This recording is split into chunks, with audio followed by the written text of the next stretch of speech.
This world that we are living in is coming into being because we are aware of it.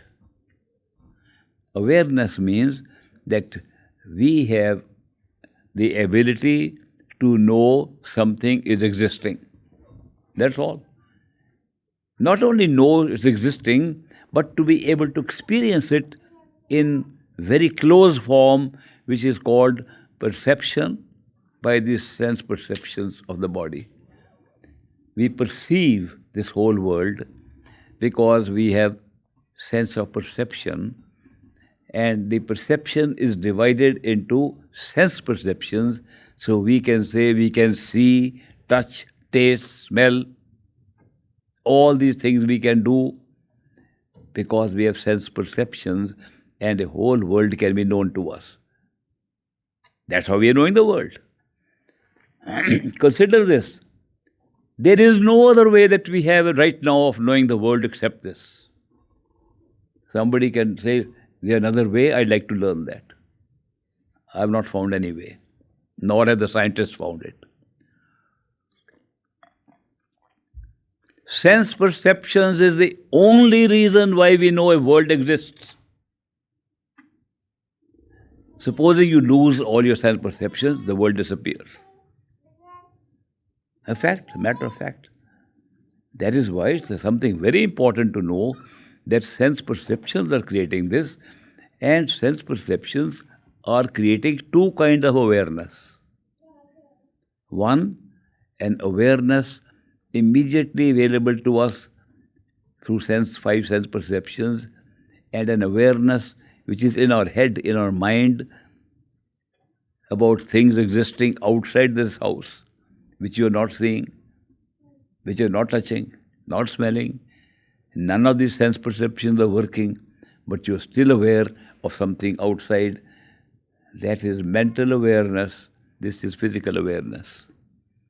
Two kinds of awareness. What makes awareness possible? Consciousness. If we are not conscious, we cannot be aware. So basic thing is that the potential for awareness lies in consciousness, and we are conscious beings.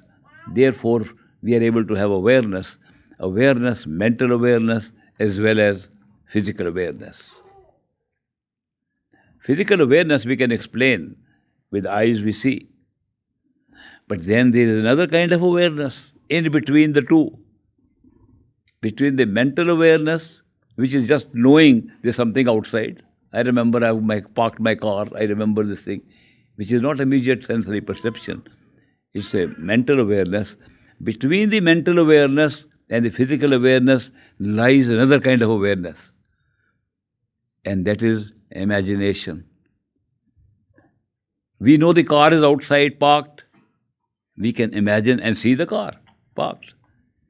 When we see the car, not with these eyes, there's no car in front of us. Nor is it a mental thing that the car is outside.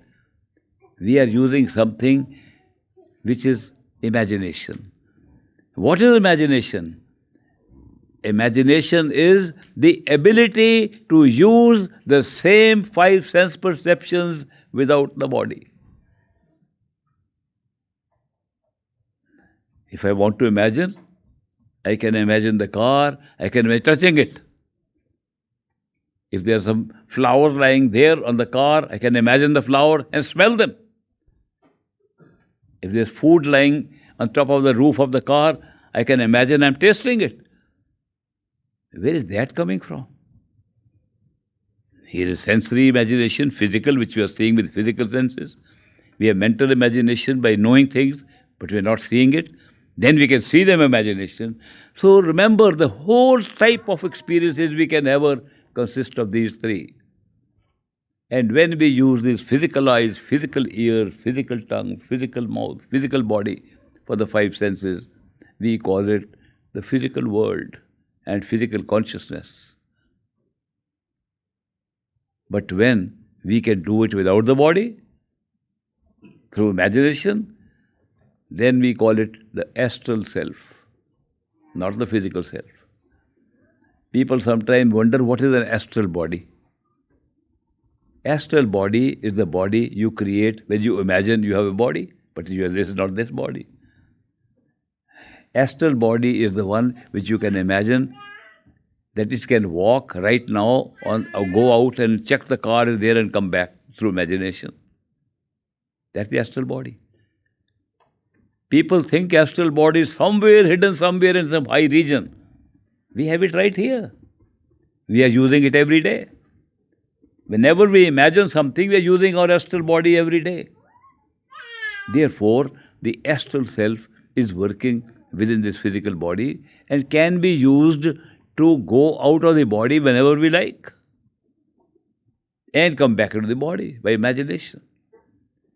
Then the mental imagination lies in our mind. The mind creates the sense of perception.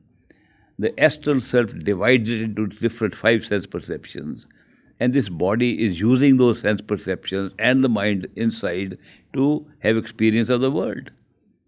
Very simple. When you die, what happens? These 5 senses of the physical body disappear. They are in the body. But what about the imaginary self? Does that stay, or that is also part of this body? Is this brain functioning to create it, or does it still last? That's the experiment we have to see. The experiment is how we can, with a certain technique, become unaware of this body identical to actual dying.